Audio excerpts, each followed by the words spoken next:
She's also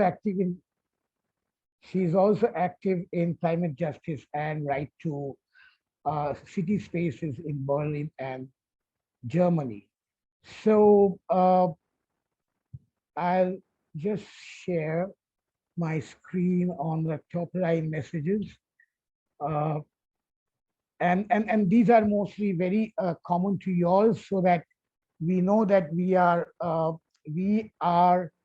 currently in a pathway to overshoot the 1.5 degree centigrade benchmark.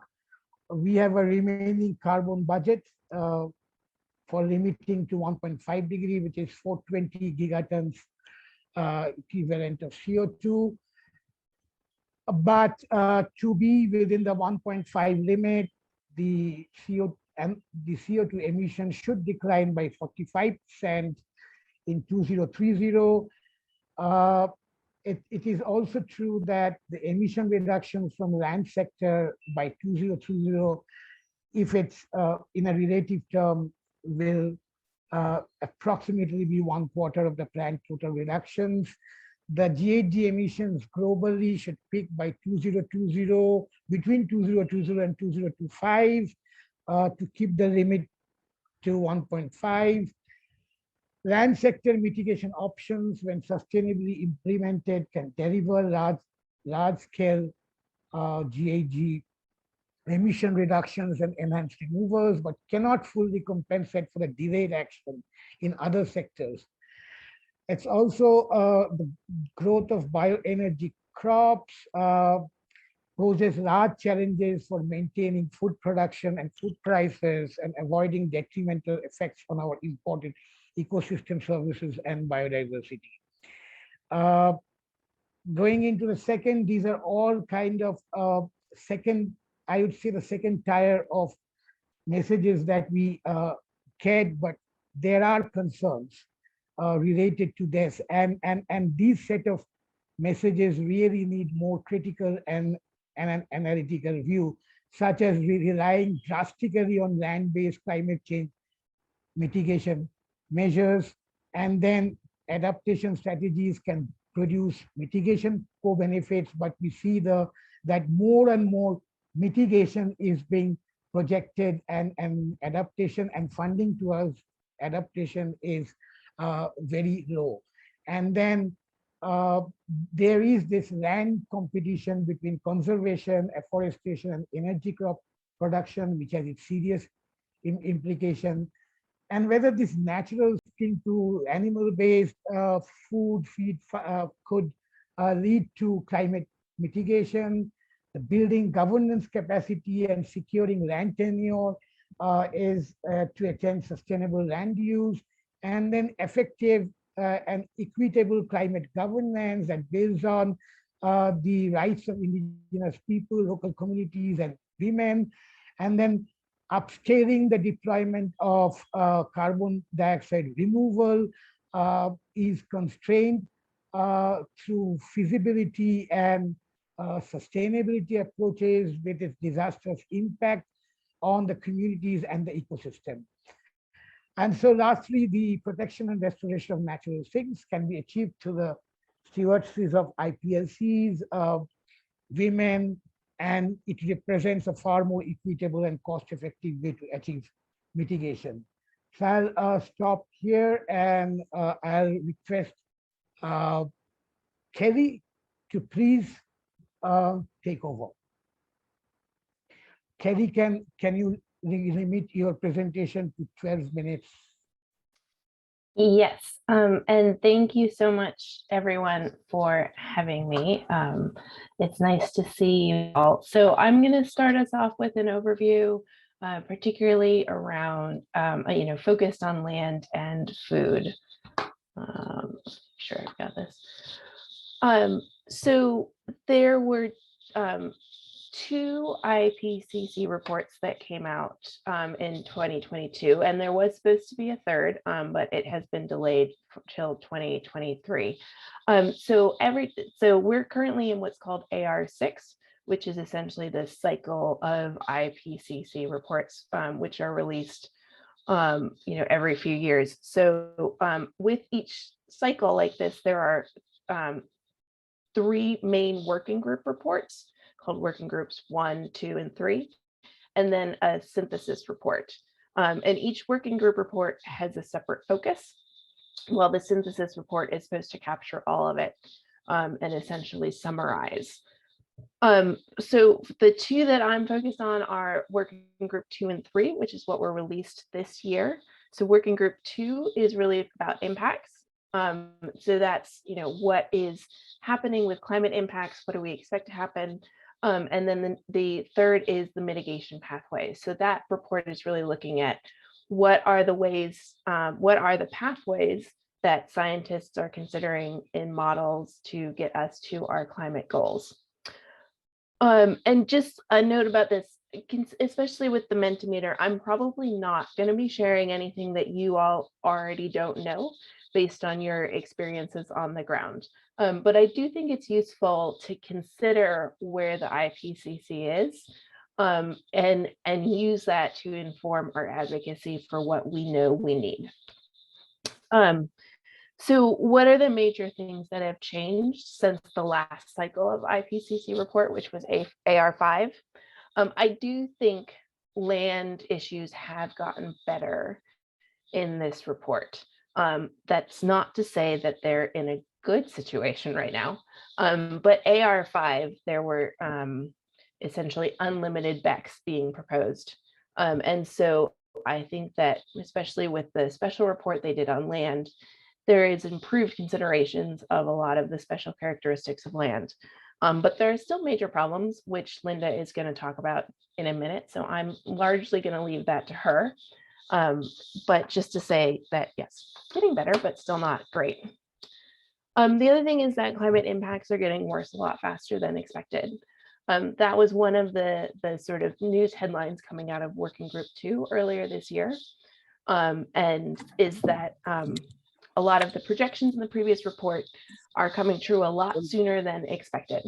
So the warming that we're seeing at slightly over, but the impacts that we're seeing at slightly over 1 degree C are much worse than might have been predicted. And the last piece, and Suparna already touched on this, but it's just worth keeping in mind that the opportunity to limit warming to 1.5 degrees C globally is really rapidly disappearing.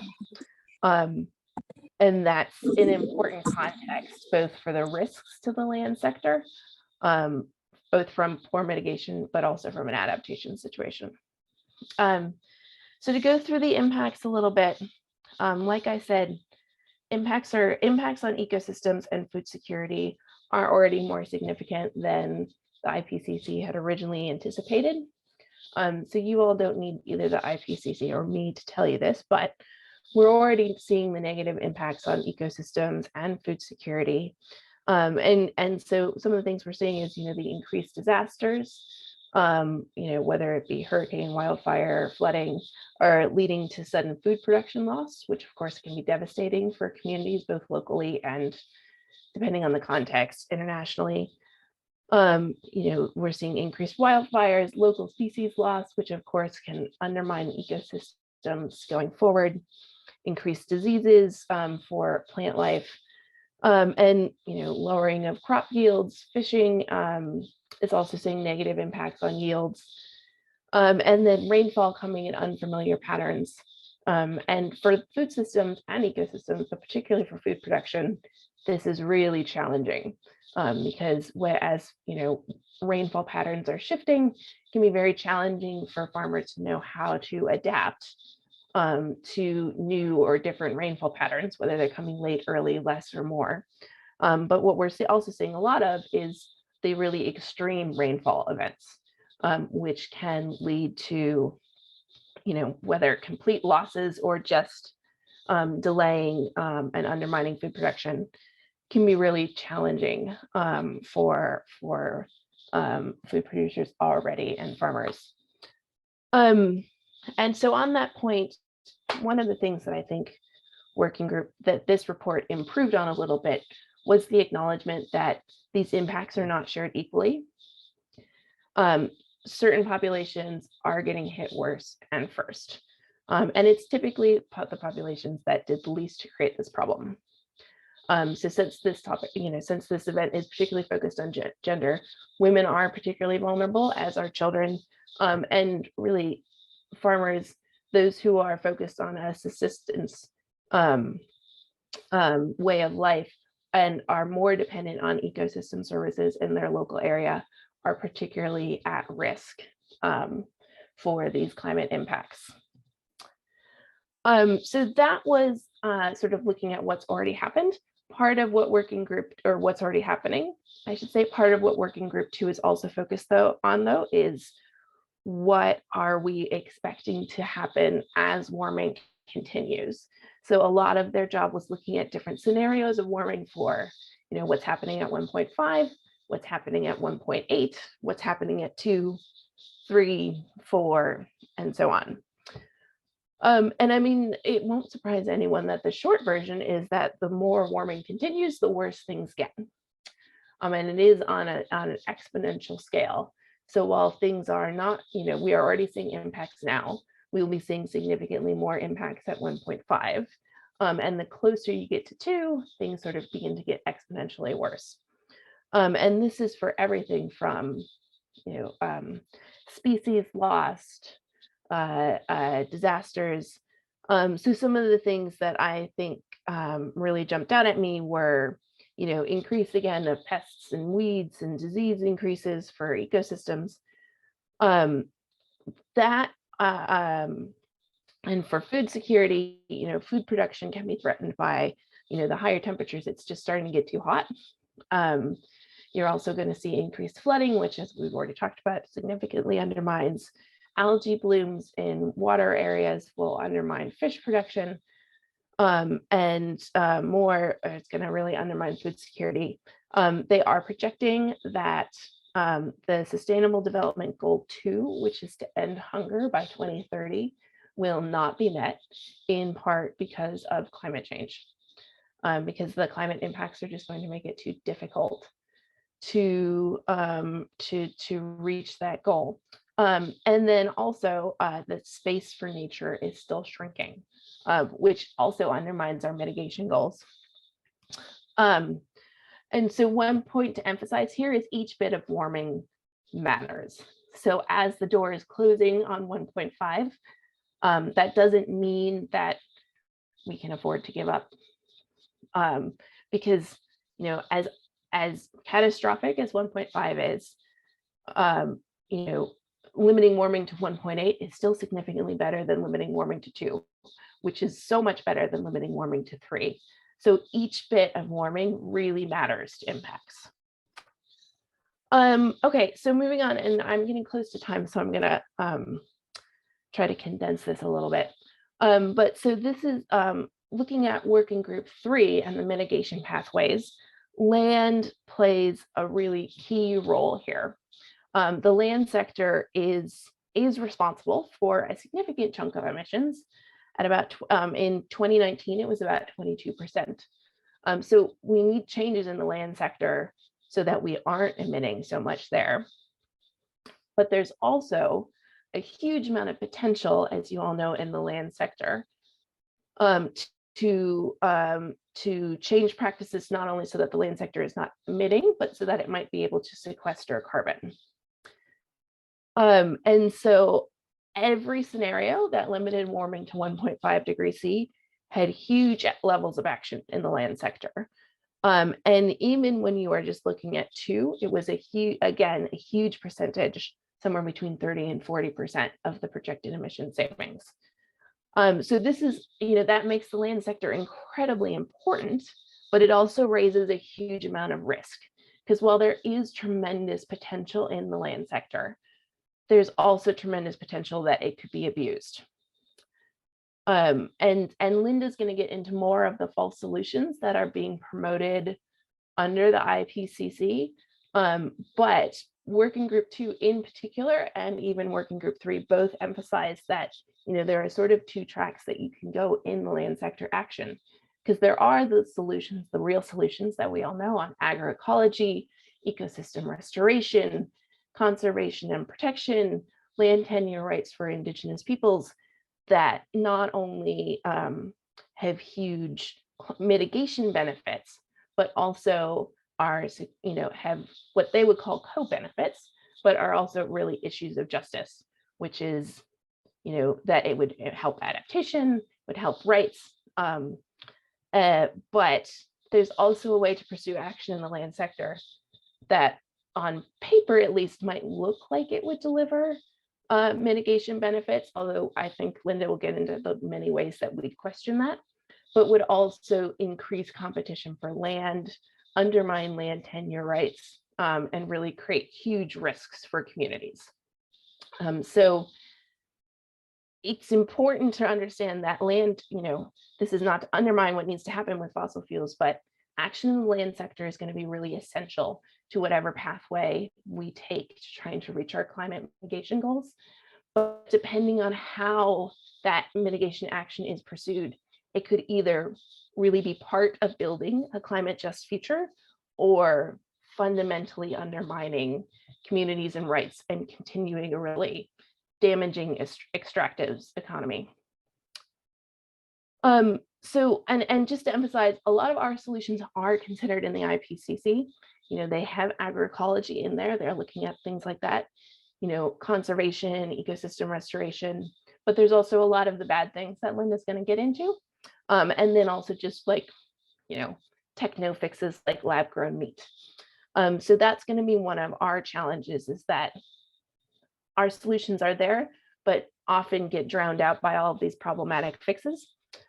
And I will also say that while agroecology is mentioned, like a holistic transformation of the food system of the type that we really need to ensure the right to food is not really being considered under things like the IPCC.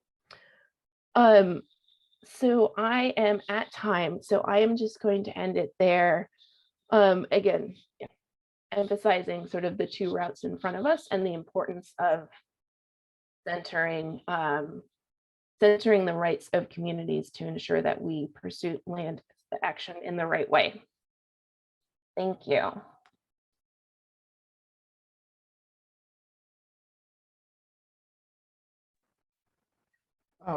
Thanks, Kelly. You are finished with your presentation?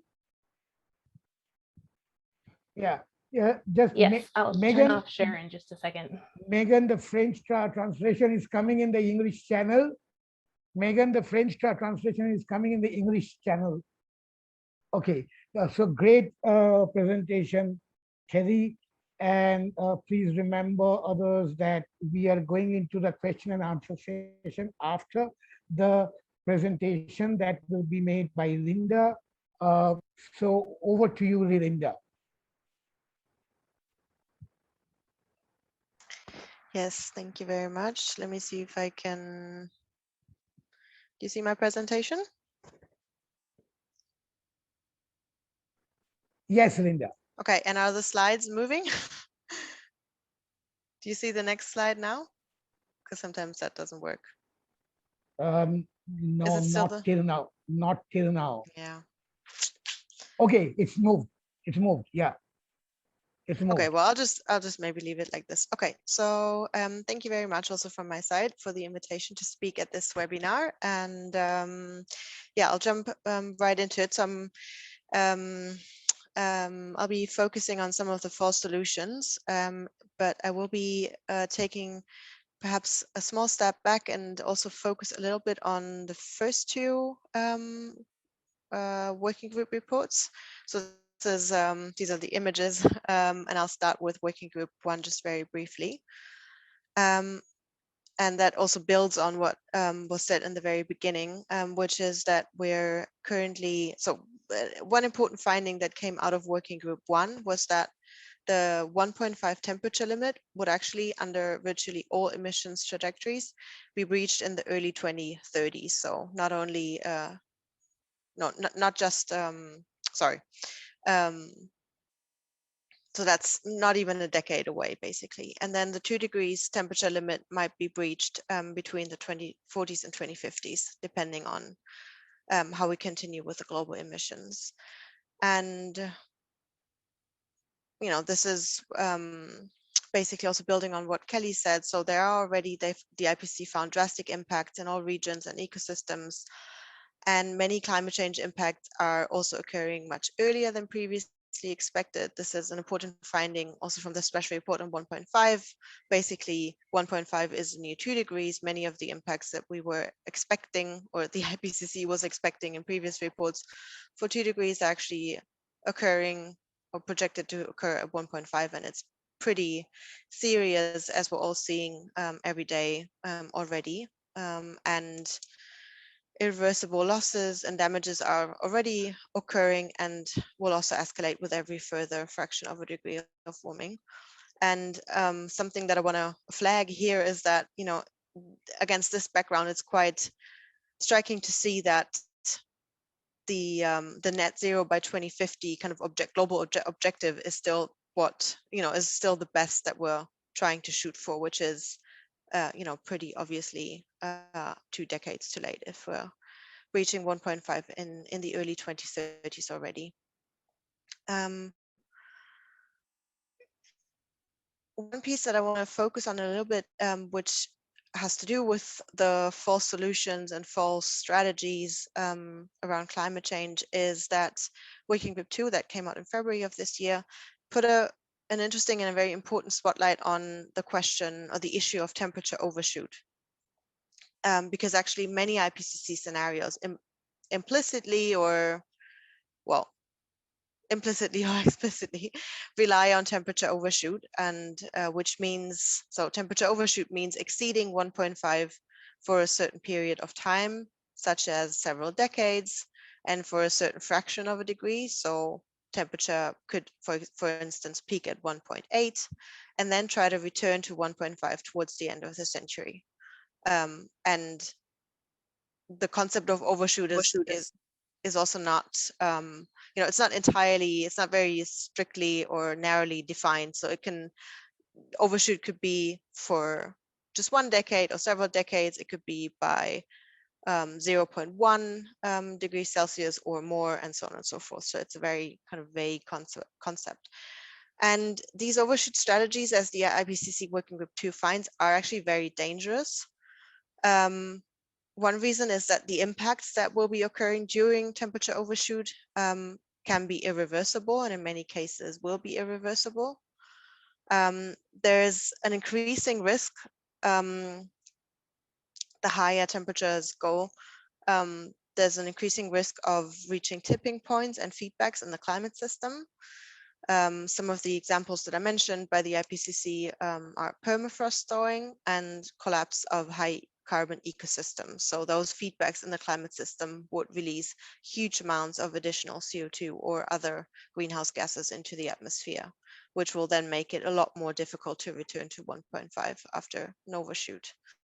So actually the IPCC says it's quite uncertain if it will at all be possible to return to 1.5 once we're in that overshoot territory. And even if just temperature reversal was possible, so even if it was possible to return to 1.5 in terms of the temperature alone, there are still many climate change impacts, like sea level rise, for example, that would not be reversible on human time scales, but instead continue for centuries or millennia. And the IPCC also says that it's certainly not going to be the same kind of state of the climate as it was prior to an overshoot. Like there's no way we can just, you know, turn back the time or turn back the climate in a way. And also, finally, what these overshoot strategies rely on are lots of techno fixes. So they all rely on large scale deployment of at least carbon dioxide removal. And in some cases, they're also bringing up the idea of using solar geoengineering, so solar radiation management, to reduce temperatures. So against all this, against this backdrop, we would have expected the Working Group 3 report that then came out in April of this year to really focus on the most stringent, the most reliable pathways to limiting warming to 1.5 without temperature overshoot and without you know, high risk reliance on carbon dioxide removal and other forms of geoengineering. And you know, that would have to be done primarily by foregrounding the need for a fast and comprehensive phase out of fossil fuels. And in this context, there was this open letter signed by probably also many of your organizations, this open letter to the IPCC, basically calling on the IPCC to avoid overshoot and focus on the need to rapidly phase out fossil fuels. But basically, instead, what happens is that the IPCC continues to rely on a lot of carbon dioxide removal in its scenarios. So some of the technologies that are used, quote unquote, in the scenarios are bioenergy with carbon capture and storage, BECCS, afforestation, direct air capture, and even ocean fertilization. It's not necessarily in the scenarios, but it's the IPCC looks at all of these technologies in a lot of detail, including technologies like ocean fertilization that are actually prohibited under multilateral agreements. So it's interesting. And again, they also have sections on solar geoengineering, and that's not yet included in the models, but we'll see when that changes. And as Kelly said, it's true that the IPCC has probably become a bit more cautious, perhaps, or a bit more aware of the many problems and trade-offs and side effects and like impacts on communities and ecosystems. So they are becoming a bit more careful, and it also really depends on kind of who you're talking to in the IPCC, or who, which chapter authors or even working group authors you would ask, because they obviously also come from very different academic backgrounds. But it's still the case that these technologies and the concept of so-called negative emissions still features very prominently in the report and in the scenarios, which is a huge problem. So I don't want to go into all of the details of carbon dioxide removal technologies and their problems, but just maybe as a very top level summary, they all come with large scale risks and impacts on communities and ecosystems. They're all unproven, in particular at the scale that they would be required according to the models. And they're either unproven or actually what's proven, or what we've seen from maybe field experiments or just from past experiments, is that they're actually detrimental. And some of the experience that we can draw on here are, of course, all of the biomass based, or bioenergy, for example, large scale bioenergy, monoculture afforestation, also CCS. Like we've got lots of kind of bad experience with CCS, both for communities and just the fact that it doesn't work. And to varying kind of degrees, they require vast amounts of land, energy, biomass, nutrients, water, minerals. So, it depending on the technology, obviously, but we're basically talking about setting up new large-scale extractive industries for these carbon dioxide removal schemes. And the question is, why we're doing that, and who's, in whose interests are those techno fixes. Because actually what they also do, and what's a huge problem, is that they perpetuate the fossil fuel industry and other polluting industries. And I'll come to that in a second, kind of the global power structures and the way we run, the global economies run more broadly. So just one example for this is the little screenshot that you see here from the summary of Working Group 3, basically saying that CCS could allow fossil fuels to be used longer and reduce stranded assets. So they're really looking at CCS and also carbon dioxide removal to continue fossil fuel use, even in the IPCC. And that's the case also in the scenarios, that there's basically a direct trade-off between how fast we're phasing out fossil fuels and how to the extent to which we're relying on carbon dioxide removal. So why is that the case? I just briefly want to talk about some of the scenario kind of literature and how that works. So you'll see here, this is a screenshot from the special report on 1.5, the illustrative pathways. And you see here, like all of where those graphs go into, below the line is where they're relying on quote unquote negative emissions. So carbon dioxide removal, CO2 to be drawn from the atmosphere. And I think what's important to kind of acknowledge in this context is just that these scenarios and the models that are being used to produce them mostly focus on technological change and efficiency, but they don't really factor in social or political change. That, you know, they're climate economic models, so they're very conforming to markets and market-based solutions. They don't really, they're not really able to look at systems change or political change, and just one aspect of that is also that all scenarios actually rely on continued economic growth across all world regions, also in the global north. So there's no limits to growth and consumption and production. And this is also, in fact, very explicit in Working Group 3, where they explicitly state the growth rates that they're assuming in the models, and basically say that they're expecting global GDP to double between 2020 and 2050 under all kind of assessed pathways. And they're still, and that's, because they're basically continuing a lot of the economic business as usual. They need to rely on all of these techno fixes, mostly in the second half of the century, risking temperature overshoot and then hoping for the techno fix to kind of solve the problem in the future, despite the fact that the IPCC and its other working groups have quite clearly warned about these strategies. So there's also quite some inconsistency, I would say, between the working groups. Yeah, maybe just as a final slide. So the IPCC actually, in its text, acknowledges that in the scenarios, there's a trade-off between fossil fuel phase-out and reliance on CDR. So as I said before, relying on more CDR can actually, requires less action in the near future, and vice versa.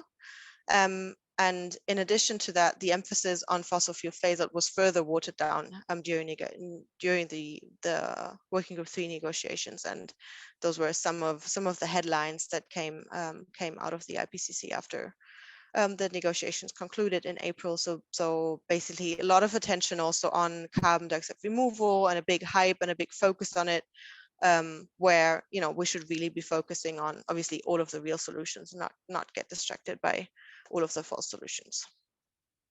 And I'll stop here. Thank you. Thanks, Linda. Okay, presentation as usual. We will quickly go into the question and answer sessions after these two presentations, and I'll request those who are interested, please, either you can type in the chat box your questions, or you can raise your hands. And of course, if we overlook your hands, please feel free to unmute yourself and ask questions. Also, after the question and answer sessions, we will go into a kind of a very relaxing session to watch a nice and short video. And so great if you can write down your questions or ask and unmute yourself.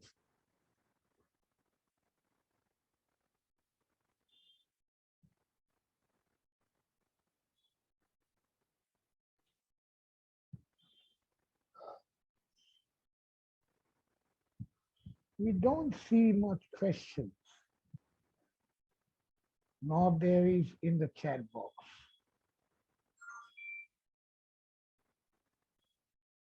It seems that the two presentations were so great that everybody is happy. They have been able to, they have no other questions left for you too, Linda and Kenny.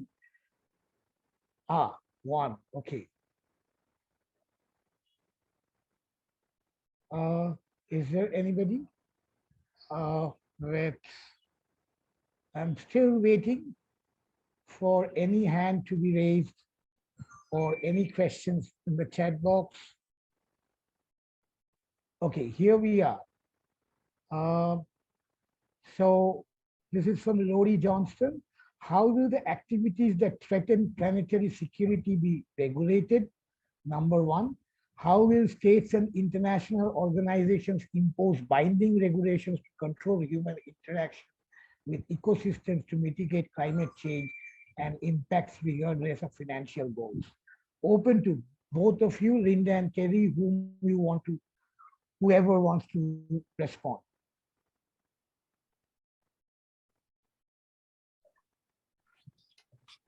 Um, so I think there's a couple of ways to look at this. I do think that sort of there's a geoengineering question, which I'd leave to Linda, where some of the more extreme, the way you're saying planetary security makes me think of that, because that does get into sort of international agreements. I mean, I think for the other questions, though, I mean, I think the binding regulations is really the tricky part, right? I mean, that with the Paris Agreement is not binding in the way that even like Kyoto was, in the sense that, while there are certain obligations of reporting, it doesn't bind states to particular mitigation targets, nor does it dictate how those should be pursued. So it's really tricky because it's not a straightforward tool to try to use something like the Paris Agreement to steer climate action at the ground level in the right direction. I do think there's a lot of work that we are doing around the market mechanisms, which are problematic in and of themselves, but to try to make sure that they're at least not incentivizing bad action. And then I think we're also doing work to try to incentivize good action through non-market mechanisms, both through the non-market mechanisms under Paris and what we're calling Article 6.8, and also through climate finance. But at the international level, we're sort of working at that point of trying to encourage in one direction versus the other, as opposed to anything binding. I do think at the domestic level, there are a lot more opportunities. The way Paris is structured, it really depends on countries collectively doing the right, making the right decisions at the domestic level, which has its advantages and disadvantages. Linda, I don't know if you want to come in on some of the geoengineering questions. Yeah, sure. If that's, I was also wondering if that refers to geoengineering technologies, the planetary security activities. So it's a very good question, and there is definitely too little international regulation on geoengineering activities in general. So we have a moratorium from the Convention on Biological Diversity, the CBD, that's from 2010, and some regulation of marine geoengineering under the London Convention, London Protocol. But again, there's a huge gap in governance, really, and there's lots of outdoor experimentation going ahead, lots of money flowing into geoengineering research and development. And what we're also seeing is that in particular the countries or the governments that host very powerful fossil fuel industries have very little interest in international oversight and regulation. So there was an attempt at UNEA, for example, a couple of years ago that was blocked by, Saudi Arabia and the USA and so on and so forth. So it's going to be difficult because there are, a number of governments that have, that show a growing interest in geoengineering technologies. And maybe I can also mention that we are, as Heinrich Böll Foundation, but also with a lot of others, we're a member of the Hands Off Mother Earth campaign, which is a global international civil society anti-geoengineering campaign, which is advocating for an international ban on geoengineering because it's just not a solution. Yeah, I'll take another question, which is from Gary Hughes from Biofuel Watch. Could you please describe more about the delay in the release of the last report of AR6? Why the postponement? Now, any speculation about this postponement? So the official reason, Gary, is that, and I think there is truth to this, is that so for this session, they didn't have just the 3 working group reports. They also had the 2 special reports that came several years ago. So that was the special report on land and the special report on the 1.5 degree goal. And so the synthesis report should be capturing not just the working group reports, but means it's just more research. I also think the ways of working around COVID have slowed things a little bit. So it sounds like they were just behind. It is unfortunate that I think it is unfortunate it's not coming out before the Egypt Cup. But we are expecting it in the first quarter of next year. And that is the big global stock take year. So it will still be part of a really important conversation happening next year. And Linda, do you have any other speculation? No, no, no additional intel or speculation, actually. Yeah, I think Kwame has a question, but I'm not very sure when he says, do you think the country's CDN can help mitigate or adapt to the sea level impacts? Is it NDC or anything else? Kwame, can you just come on, unmute and ask the question yourself? Yes, NDC, please. NDC. Okay. Okay. Countries So, NDCs and the sea level rise impacts. okay. So do you think the country's NDC can help mitigate or adapt to the sea level impacts? They should. I mean, I would hope that the national adaptation plans, especially, but also mitigation, are considering the impacts that are happening in marine areas. Now, of course, climate action, I think any geoengineering in the oceans, of course, we'd be very concerned about, and that should not be taken by an individual country. But I do hope that countries are considering fisheries as part of their NDCs and national adaptation plans. I hope that answers your question, Kwame. I'm less of a marine expert, I have to admit. I focus more on food security from the agriculture perspective. Linda, any addition to that, or it's?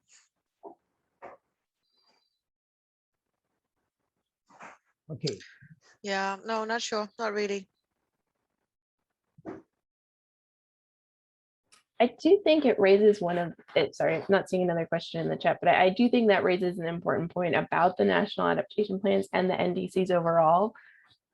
They're quite all over the map is that there's a huge variety in how they're being presented and put together.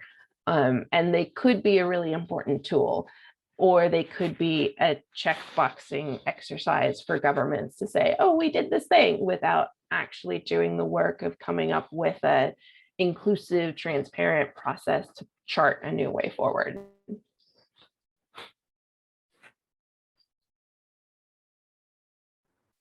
Thanks, Kerry. So if there are no more questions, we can move into the next session. But before that, as I said earlier, we could have a relaxing, okay. Another question come in, but I would take it as a last one. So this is again from Rory Johnston. How could human activity be regulated to achieve the hunger goal, SDG 2? Probably through just management of water access and use would mitigate climate change to achieve SDG 2. This is, I think, I don't know whether this is within the purview of Kerry or Linda, if you can answer, because the other one is also within the purview of, I don't think this is under the purview of this kind of a webinar where they're talking of including military emissions in NDCs. Yeah. Kerry? So on the military emissions and NDCs, I will just say that, I mean, sitting in the US, there's a huge emissions footprint, and like the atmosphere doesn't care what's counted in the NDC, it only cares what it sees. And so not counting it would seem to be giving us a pretty big blind spot. On On the questions on how we can regulate in order to meet the Sustainable Development Goal 2, I mean, I think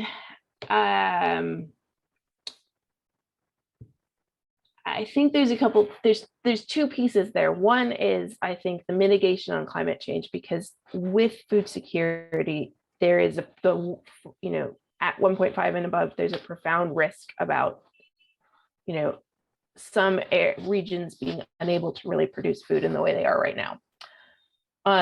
There is a lot that we can do on adaptation in order to both invest now to make sure that those areas are adapting, that communities are adapting, that we are shifting things so that there is sufficient production, and then that, unlike now where there's sufficient production, but it's not, right now we have more than enough food production, but we don't have food rights or food security because of the way the food system is distributing that food and how people are accessing to it. So there's a lot that could be done on adaptation that would help address those rights issues about accessing food. And if we actually mitigate and limit warming, the more we limit warming, the easier the food production challenges are going to be. So Lori, I think you're right in that you're looking at all these interconnected questions about the adaptation, because it has to do with water and land access and all those pieces. But I don't know that I can give you a short answer on exactly what to do. And I mean, as far as regulation, I think this is the challenge for us now, right? Like, we know what we need to do, and governments know what they need to do too. They've just not been willing to do it thus far. So we need to make it happen and hold them accountable.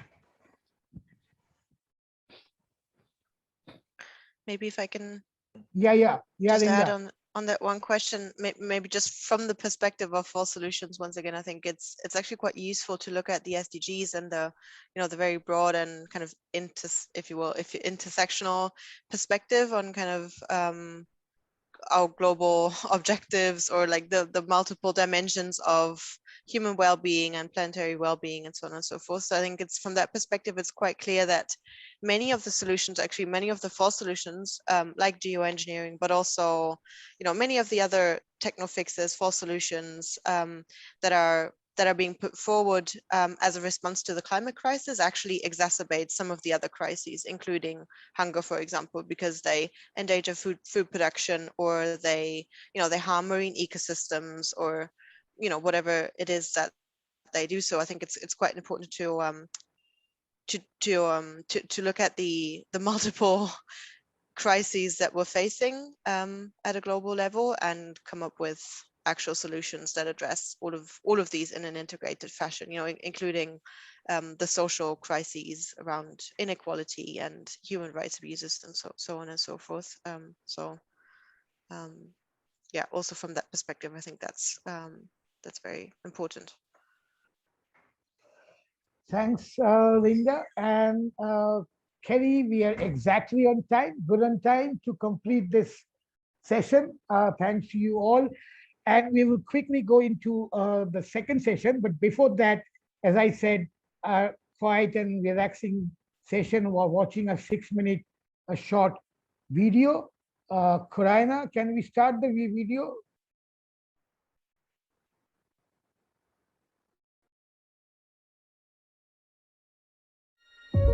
As shown by the latest Intergovernmental Panel on Climate Change reports on climate change adaptation and mitigation, the world is at a crossroads. We are already seeing the devastating impacts of a 1.1 degrees Celsius temperature rise.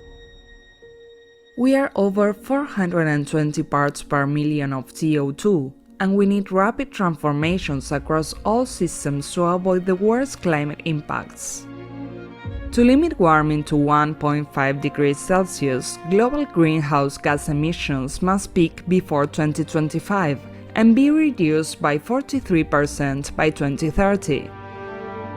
But current climate pledges and promises made by governments and corporations will not take us to where we need to be. We don't have time for false solutions such as carbon markets and offsets, net zero pledges, large-scale monoculture tree plantations, bioenergy, techno-fixes and smart agriculture systems. The most vulnerable groups like indigenous peoples, women, and frontline communities continue to feel the increasingly devastating effects of climate change. We must urgently address the intertwined crises of climate change, deforestation, and biodiversity loss. Luckily, the solutions are out there. Many grassroots groups are already implementing gender-just and transformative real climate solutions. They are fighting to secure collective rights to forests, land and water for indigenous peoples, local communities and women. La rentabilisation du mode de vie des peuples autochtones et en particulier les femmes en territoire de Walikale, nous sommes en train de mener une expérience de développement socio-économique en lien avec l'élaboration du plan simple de gestion dans la concession forestière qui à Makassa. Les femmes autochtones sont réunies, sont mises en groupe et qui développent différentes activités, notamment les activités d'élevage, de stabilisation, des caprins, l'élevage des poules, mais aussi on développe des activités agricoles en lien avec l'alimentation familiale et non extensive. Et dans ce genre d'activités, on met en exergue les savoirs traditionnels et endogènes de ces femmes. Women are taking the lead to conserve and protect the biodiversity and ecosystem functions that the communities need to sustain themselves. Au Bénin, en particulier dans la commune de Bassila, les femmes rurales pratiquent l'apiculture par des méthodes durables. C'est-à-dire, contrairement à ceux qui font l'usage du feu de brousse pour la récolte du miel, elles utilisent du matériel adéquat, notamment l'accoutrement. En plus de cela, ce qui est plus intéressant encore chez ces femmes est qu'elles procèdent au reboisement de leurs forêts ruchées par des espèces de plantes mellifères. Na defesa de seus territórios, da floresta e da biodiversidade, as mulheres se destacam. Elas são as principais guardiões das sementes crioulas, elas resguardam toda uma biodiversidade, plantas medicinais em seus quintais, raças crioulas também de pequenos animais. Então elas têm um papel fundamental na conservação ambiental e também no combate às mudanças climáticas. Indigenous peoples, local communities and women are practicing transformative agriculture, like agroecology, one of the most equitable and just ways of addressing our climate crisis. हमान इसलिए हमन जंगल मांग करे हैं तो हमन जंगल ले हम Latham bamboo एहा इमली दाना है एला आसो फिर लगा एला आसो उपयोग कर होए और छीटा के दाना है आसो एहुला भी प्लांटेशन में एहुला लगा हुआ. Nosotros como mujeres somos las que nos quedamos en nuestras comunidades a cuidar nuestro bosque. Estamos haciendo huerto familiar y también apoyando también al medio ambiente. En nuestro propio proyecto que estamos haciendo está también reforestar también en lugares donde ha sido quemado. Y entonces de esa manera cuidamos la naturaleza. Communities and movements are increasingly mobilizing to fight for their rights and to preserve ecosystems and natural resources. कुटी कानुनका कुरा होस्, अभ्यासका कुरा होस्, technical कुरा होस्, सम्बन्धित सबै कुरा चाहिँ दिदीबहिनीहरूलाई पालैसँग जानकारी गराउने, उनीहरूको क्षमता वृद्धि गराउने, नेतृत्व विकास गर्ने क्रममा सामुदायिक पोख्ता मासु चाहिँ रेगुलर रूपमा लागि नै रहन्छ. There cannot be real climate action without gender, climate, and social justice. And it's not as hard as it sounds. We can do this if we focus on the real solutions that already exist.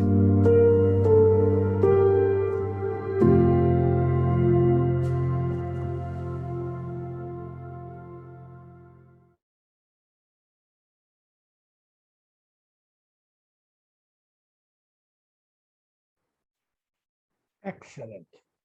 And so here we go for the next session. The next session will be on gender and IPCC reports, indigenous people rights in the IPCC, and a story of gender transformative community-led solutions. So we will start with the first presentation, which is Gender in the IPCC Reports by Emilia Reyes from Ecuador, Mexico. Emilia is a program director of policies and budgets for equality and sustainable development at Ecuador de Janeiro in Mexico. She is also a contributing author in the segment Gender, Climate Justice and Transformative Pathways of the IPCC report, Climate Change 2022, Impacts, Adaptation, and Vulnerability. For 5 years, she was an organizing partner of the Women's Major Group for the 2030 Agenda. And for 2 years, she was co-chair of the high-level political forum, major groups and stakeholders coordination mechanism. So here we go, Emilia, over to you.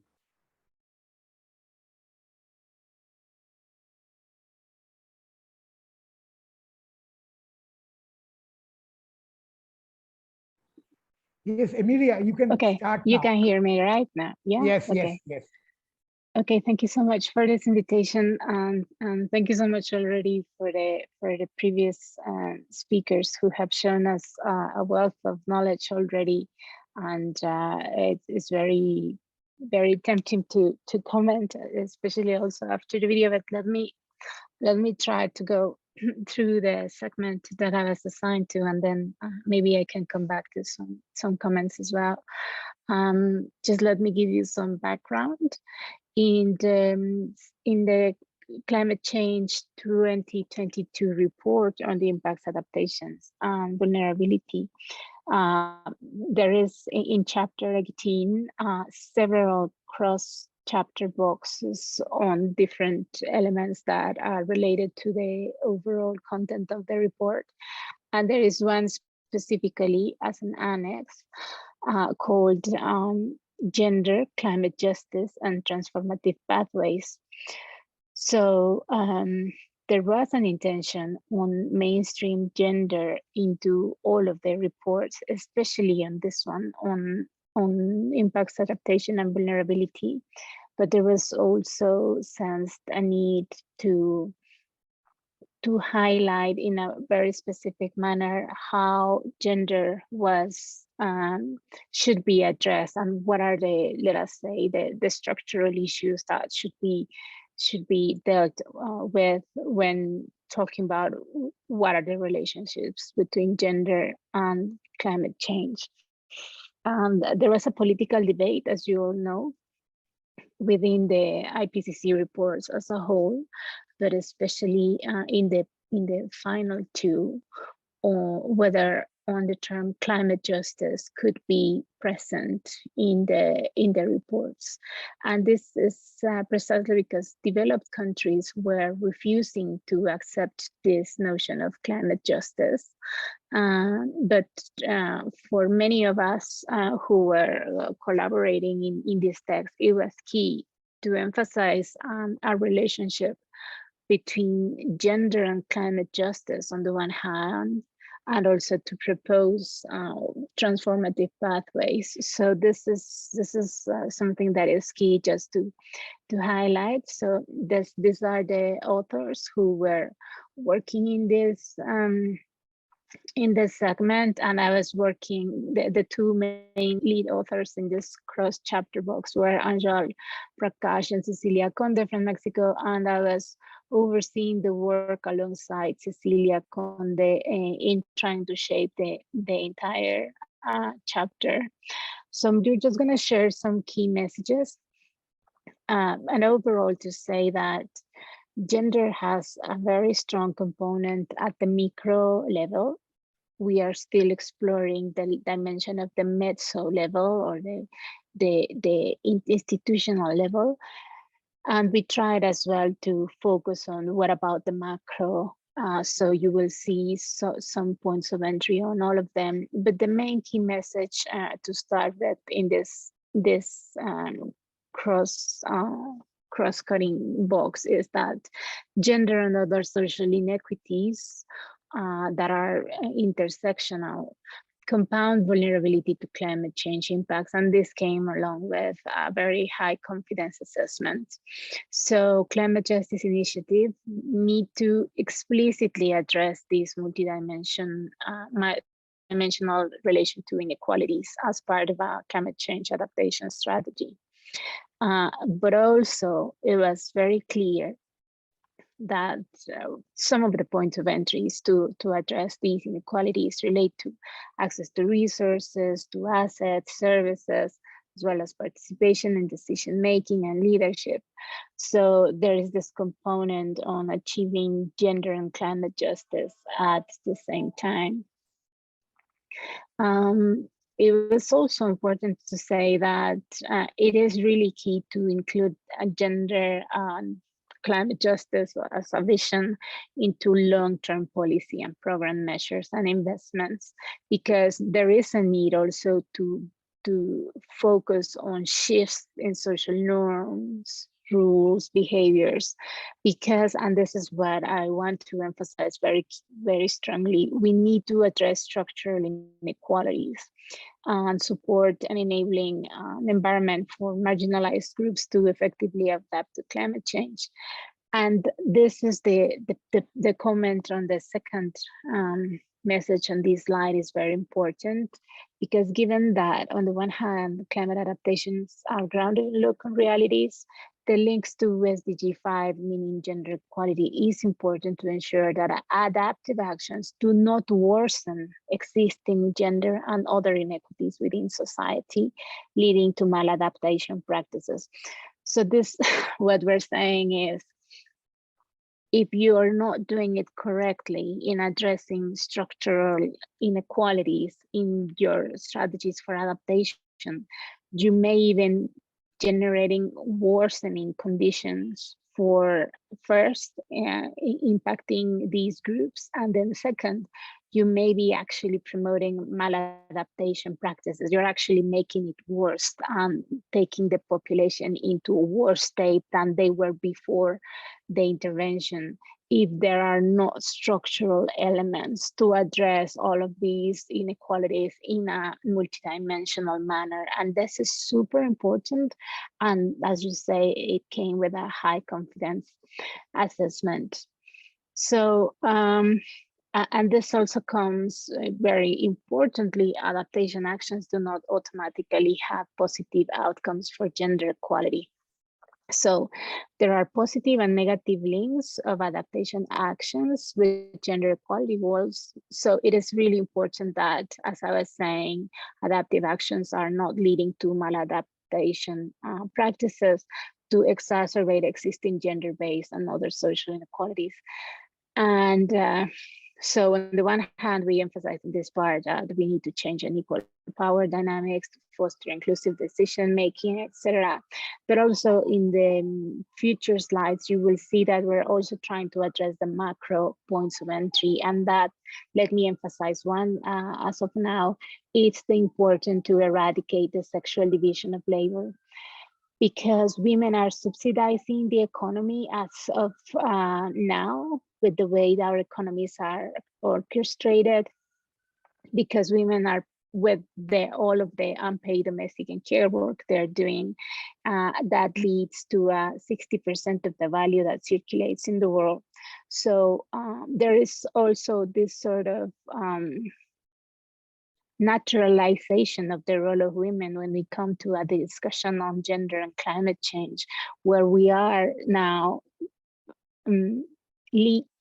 taking women into solving the problems of the environmental dimension, as if women were the mothers of the Mother Earth, you know?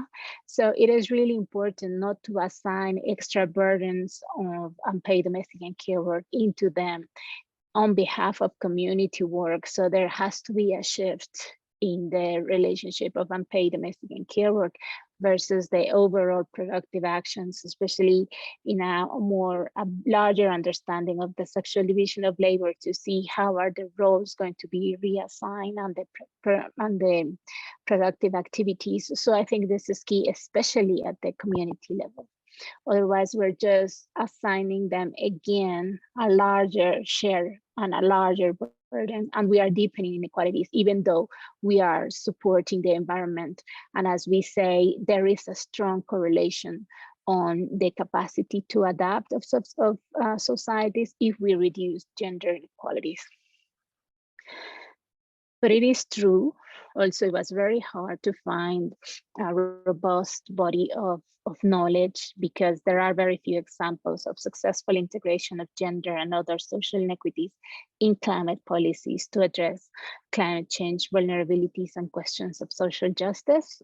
So there is a need to generate more literature and more cases to figure out more concrete paths, because we see that there are isolated point of entry. Some of them are working on access to resources or to decision making, etc., but not in a compound way.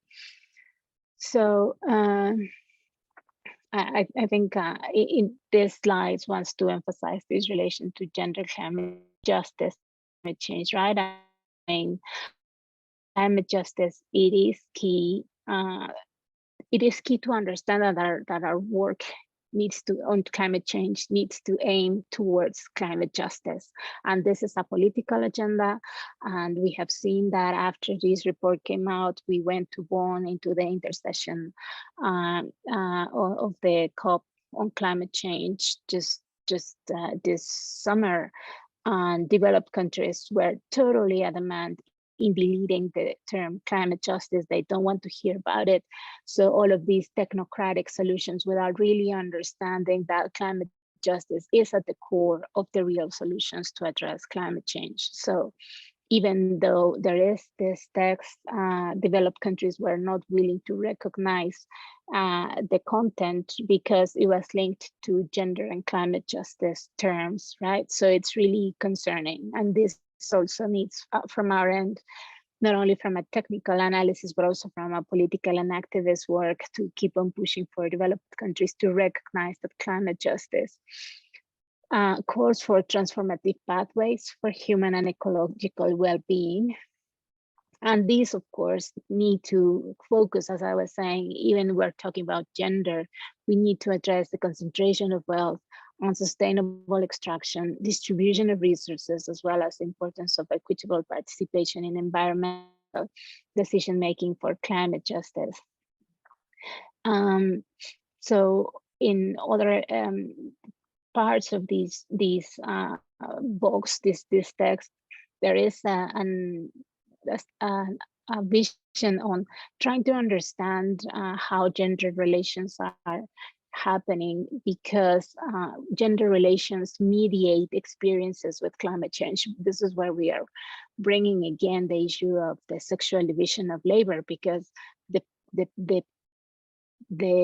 productive actions, the relations, the material relations with the body and the material world are the ones that mediating our experiences with climate change. So it is true that men are experiencing different adverse impacts due to gender roles and expectation than those of women. And all of these impacts can lead to irreversible losses and damages from climate change across vulnerability hotspots. So as I said, we were also trying to make these connections between the macro, the meso, and the micro. And we managed to say very strongly as well that addressing climate justice reinforces the importance of considering the legacy of colonialism on developing regional and local adaptation strategies. And I think somewhere here it is, we are actually emphasizing how there are many dimensions to this legacy of colonialism and unequal regional dimensions. For instance, this global ecologically unequal exchange, biopiracy, damage from toxic exports, or the disproportionate use of carbon sinks and reservoirs by high-income countries. There are all of these elements impacting specifically LDCs, women in least developed countries, and small island development states. So there is also this imbalance on gender, not only on women and men, but also women in the global north as opposed to those of the global south. And also, we try to emphasize macroeconomic dynamics such as the debt crisis, because as you know, at the moment, there is a strong relation between the climate crisis and the debt crisis. The developing countries are unable to address the environmental commitments and to address, to mitigate impacts, but also to eliminate gender inequalities due to the austerity measures that are imposed for fiscal consolidation in public services. Just an example, but just want to say this fiscal consolidation is imposed by IMF and the World Bank. So there is a link to the larger structural economic and financial architecture.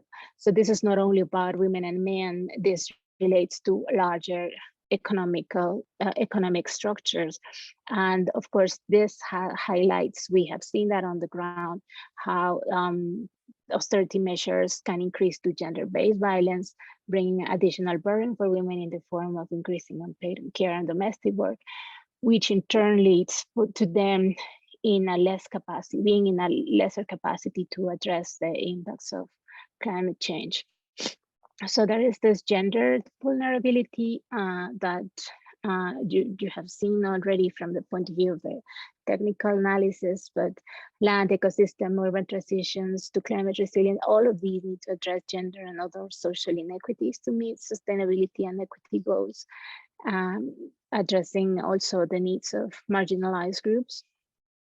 I just wanted to say that this part that I have highlighted is very important. In most regions where there are climate change policies that consider gender, they inadequately address structural inequalities resulting from climate change impacts, or how gender and other social inequalities can compound risk. So even though if we say that we have an NDC with gender considerations, or we're trying to come up with projects with a gender component, it is true that we don't see that there are structural points of entry as of yet that are sophisticated enough to really deal with the complexity of how gender and climate change are playing. And of course, this is it is easier to address specific gender inequality gaps rather than the structural points of entry. So this is still a challenge even for gender experts working on gender and climate change. And this is, I think, my last slide. What are potential for change and solutions, these points of entry? It's precisely this what I was saying. There are points of entry that many people are leaving aside. First of all is the sexual division of labor. I already talked about it. The second one is systemic racism and other structural inequities that lead to increased vulnerabilities amongst several social groups such as women, youth, indigenous peoples, ethnic minorities. It is really key to engage with women's collectives, and also to network with gender experts in environmental organizations and bureaucracy has been important to ensure questions of social justice. And this is key because I think it's also a matter of, and I'm saying this because I'm a feminist as well, a gender lens without a feminist lens is not enough. We cannot just remain in the issue of inclusion rather than system change. And we have this saying that feminists want system change.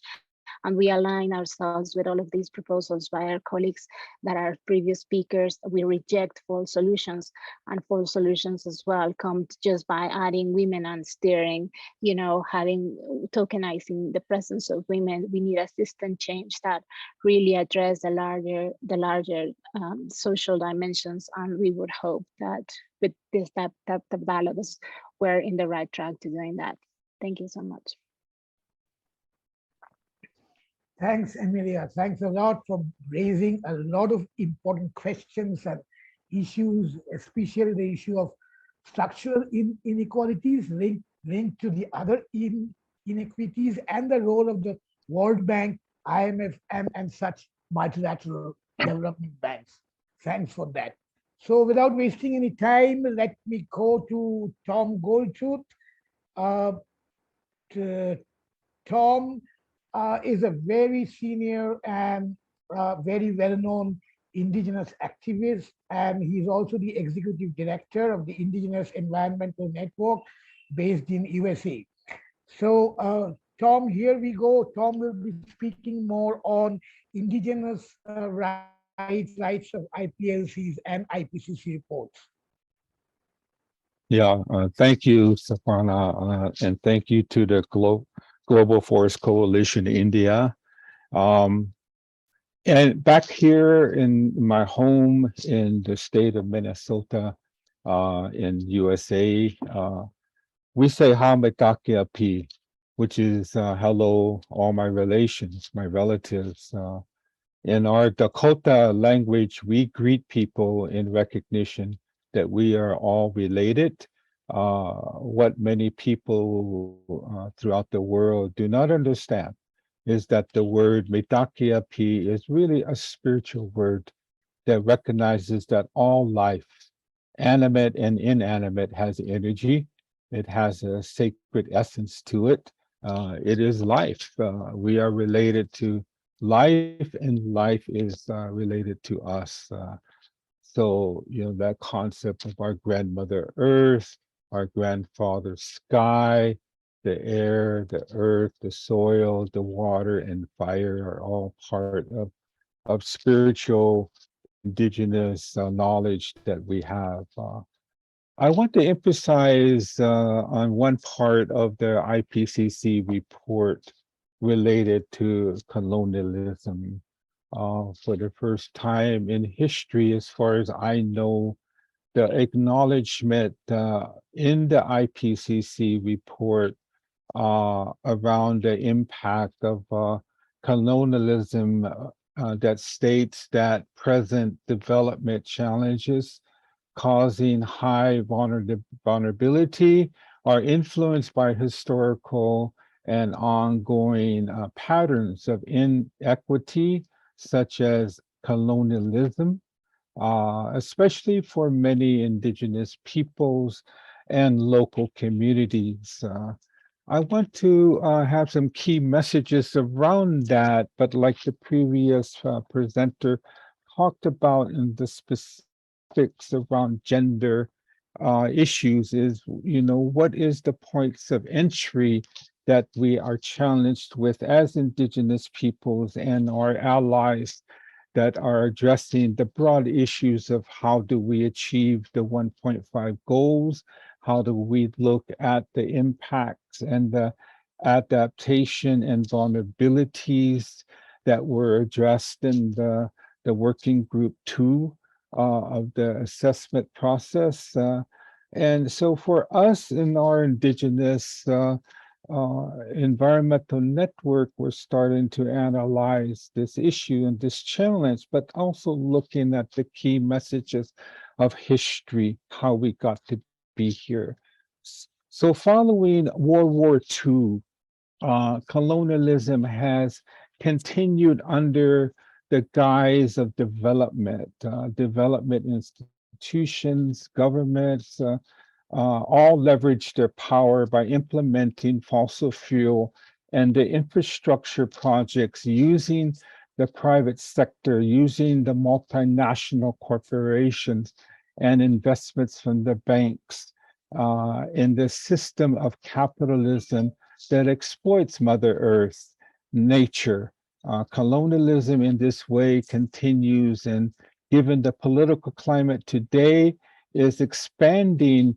It's a very big concern as a key message, not only from the North, but especially the global South.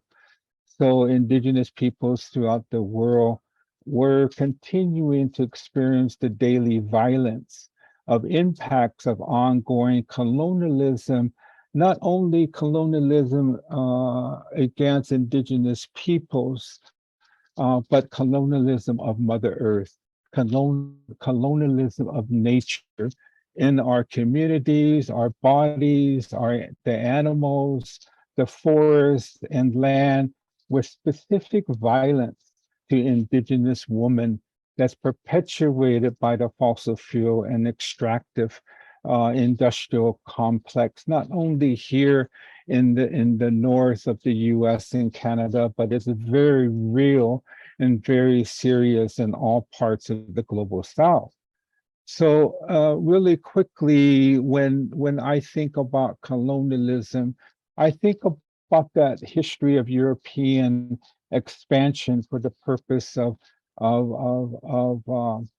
controlling our mother nature, controlling what was conceptualized as natural resources, as well as controlling our indigenous peoples, including slavery, genocide, forced displacement, assimilation, and violence again.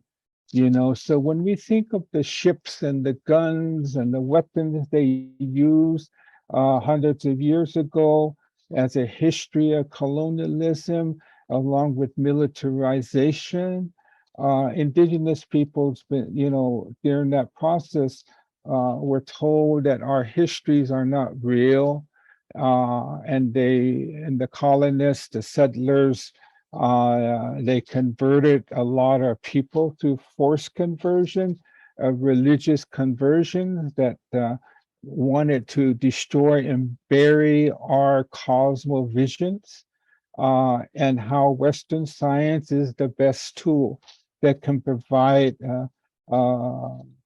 success and production. So these different cosmologies and the difference between the settlers, the invaders, the colonizers, and our people was very real. So it was something that brought a different cosmology, so different from ours that we couldn't comprehend them and they couldn't comprehend us. We're still there.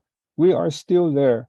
The most destructive value that the colonizer, European invaders imposed is the quantification and objectification of the natural world by imposing a monetary value on sacred things and committing genocide against indigenous people who resisted.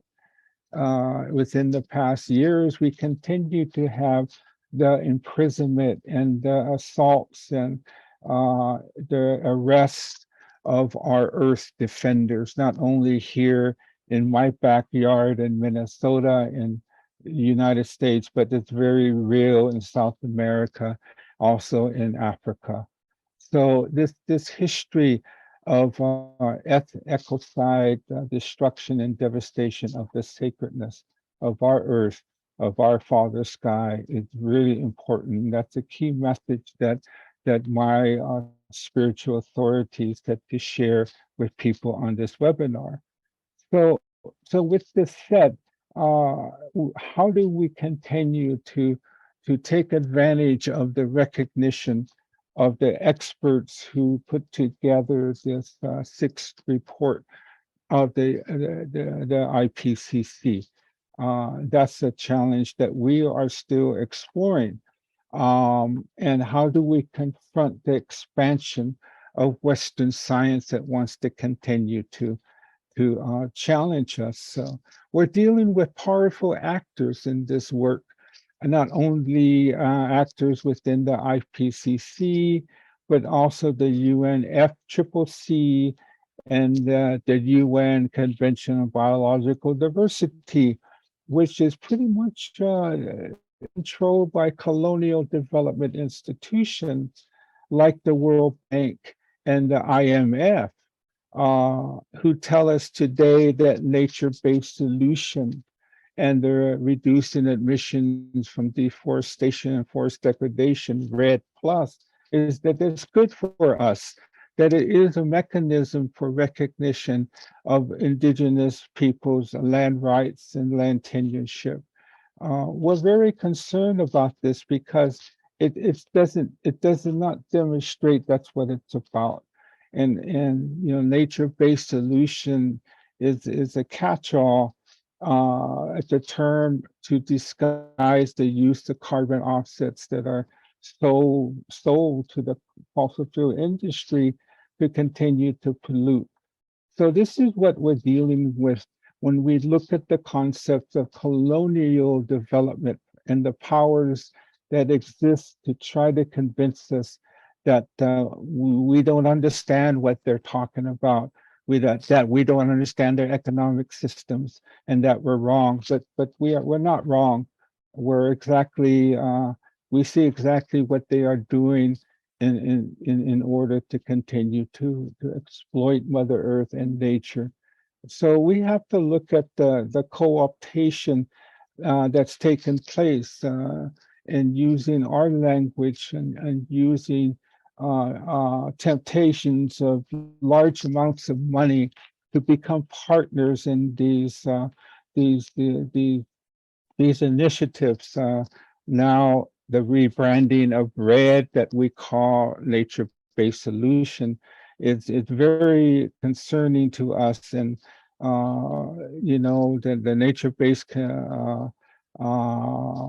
solutions. It continues a regime of carbon markets, carbon trading, carbon pricing, and the world of offsets that exists to support, again, fossil fuels. It doesn't cut, these mechanisms do not cut emissions at source. It's a greenwashing tool globally so that the polluters, the governments, they can meet their net zero emission targets and claim a lie of carbon neutrality. But we see through these, again, these do not cut emissions at source, and that's really concerning to us and our brothers and sisters in the Arctic. The ice is melting, their reality is melting. So we reject, you know, these false solutions, including geoengineering techno fixes, such as carbon capture and storage, other carbon dioxide and greenhouse gas removal technologies, but also solar radiation management technologies. These are acts of colonialism that have to be brought to the table as issues, as expressed of concern, of mention, I mean, in the IPCC report. I wanted to speak about these as our message to the audience here on this webinar, that the nature-based solution is capitalism that is systematically institutionalizing economic globalization and its financialization of nature and all of the biodiversity of the world. And in my worldview, they use machines to make meaning of life, where Mother Earth is objectified, like the objectification of woman throughout the world, and treated like a machine made of parts that can be replaced, redesigned, or re-engineered, where the DNA is coded to be edited and deleted, where our bodies are engines and food is fuel, where the world is not seen as the complex of interdependent, beautiful, and sacred relations, but instead as a collection of objects to be monetized and manipulated. So this is the concerns I wanted to bring to this table of how do we create strategies and structures for intervention as we look at the power systems of colonial governments. And it's deeper than just the governance issue. And how do we build a support base of allies that understand the challenges that we have? And for us, we are participating in another mechanism mentioned in the IPCC report about the recognition of knowledge, traditional knowledge of local communities, but also of Indigenous peoples, and the platform for that dialogue. So we're very critical. We are participating, but also we want to make sure that there's no exploitation and co-optation by using our knowledge against us. So it's extremely dangerous in the implementation of nature-based solutions. It requires vast amounts of land throughout the world that we're concerned about these resulting in the human rights violations and global land grabs. Polluters want half the world's land for NBC, for nature-based solutions. So in conclusion, if net zero pledges that's woven into these mechanisms, and that is mentioned in the IPCC report, if these pledges continue to proliferate and the increasing the demand for carbon credits from nature-based solutions, that it's growing. It's growing. I see more and more corporations, the private sector, announcing their commitments to net zero, and the scale is mind-boggling. And we have to really look at this this issue on how carbon credits from the nature-based solution is growing so fast that we have to be strategic as we're going to the next COP27 in Egypt. So in their effort to legitimize net zero commitments, in their efforts to continue to really legitimize the colonialism practices against nature, against Mother Earth. And they're promising there's going to be standards that's going to be developed, or they're promising that there's going to be safeguards to prevent those human rights violations that we are lifting up.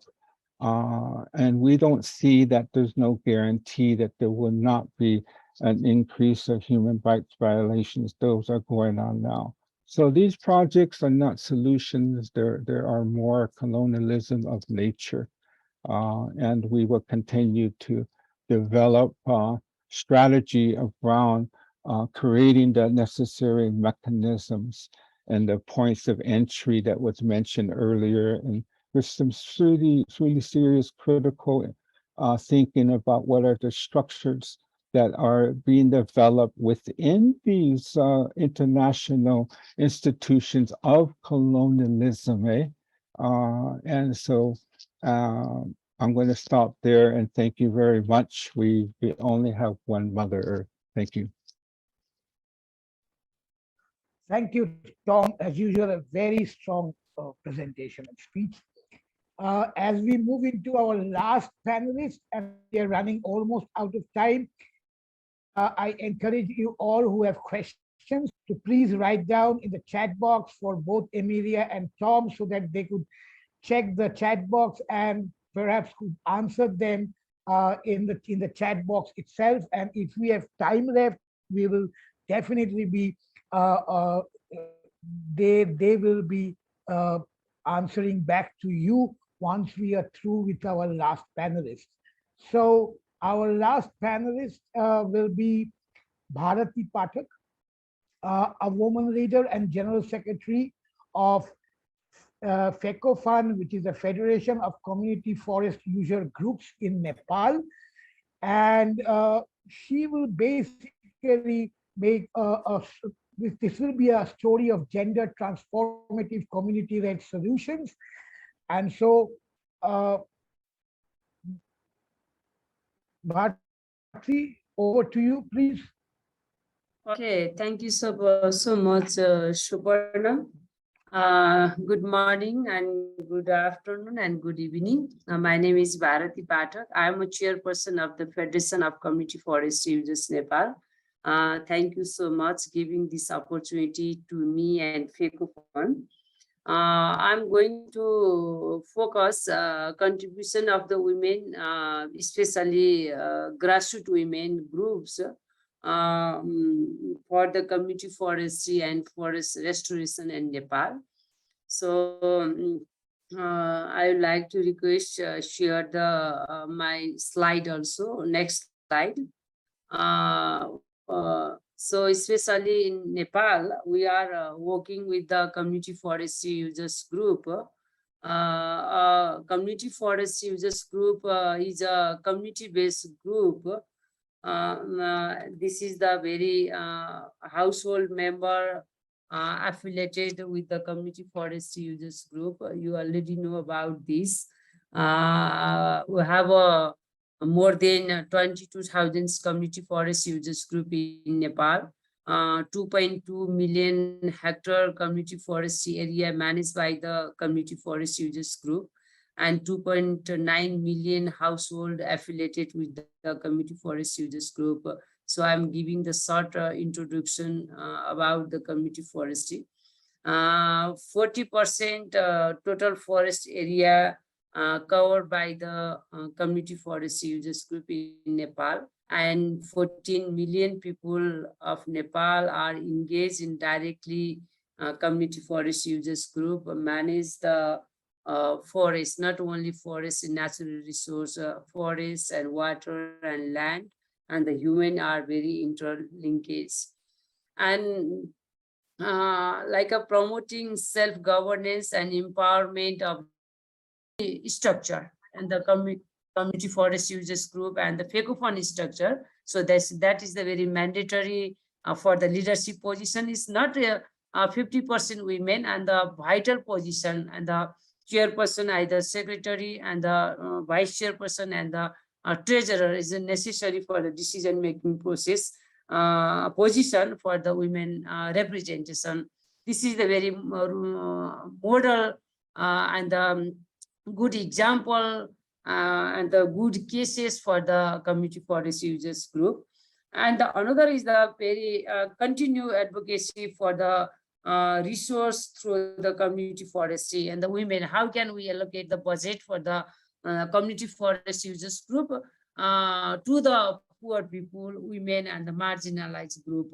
So our Forest Act allocated the budget to the women empowerment and established enterprise, community-based enterprise. Next slide, please.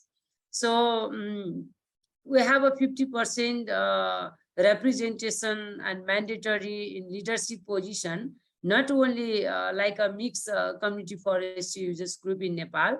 We have a separately managed by taking the leadership for the women, more than 1,000 community forest users group managed by the only women in Nepal, 1,075 women's group.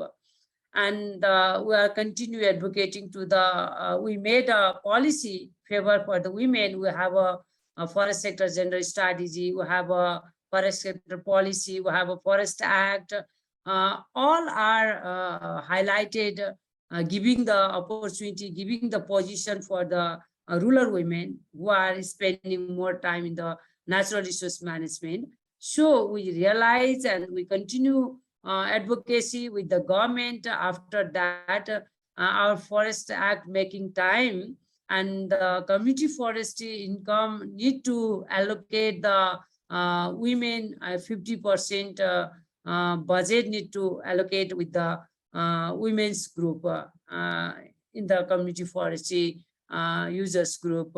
So this is the empowering for the women for the forest management and the restoration and plantation and the forest protection and conservation. So they are very empowering. And the last number of the forest-based community forestry enterprise by the women are member of the community forestry, and they are established the small enterprise, and they are empowering economically, and women are engaging not only protection, conservation for the forest and natural resource, they are going to the forest resource management also. And the women leadership development through the community forestry group and increasing social power, and women are influencing in the policy process and forest sector. In Nepal, especially sometime government trying to cut the rights for the local community and indigenous people and not giving the rights, and already given the rights for the through the Forest Act, but government tried to cut the rights that time.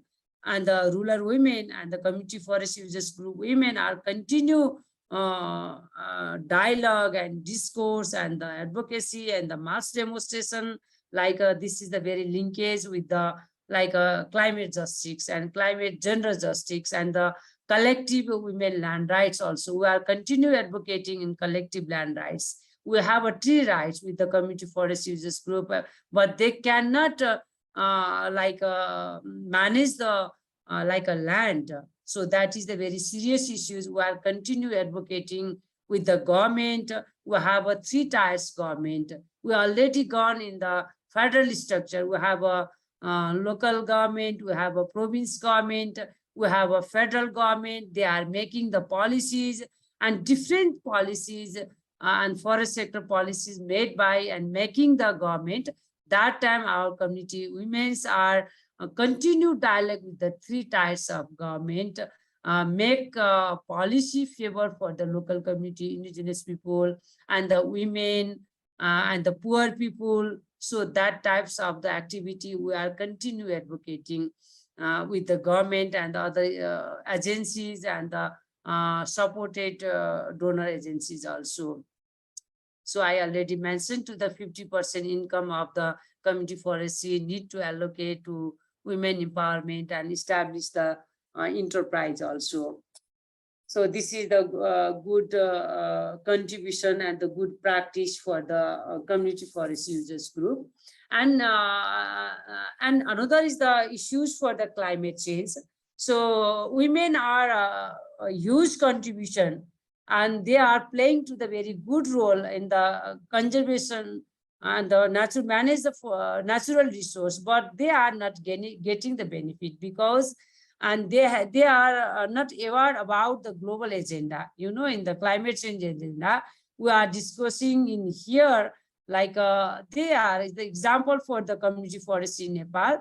Before the 40 years, and our land was the all are degraded land. But when hand over to the community people, there is the many women are engaging in the forest area. They changed after the a plantation and they protect the natural forest. So we have many change and many cases, but they are not getting to the benefit. They are not getting to the benefit and they are trying to, and we are advocating with the rural women, localizing the SDG and localizing the climate change and the need to access for the climate finance for the local community and indigenous people and the poor people and the women and rural women. So we are advocating that way. And I think maybe a very good practice and good changes in the community forest users group. They are encouraging the women leadership. We have more than 1 lakh women are taking the leadership in community forest users group. And we have a plan for the support to the rural women capacity building and linkage with the forest resource and their livelihood. And we are trying to linkage in the all producer group. How can we support to the economic empowerment for the forest resource? So that is the our next plan. We already made a gender strategy and gender action plan. We are going to discuss with the community people also. Thank you so much for giving this opportunity. Thank you so much.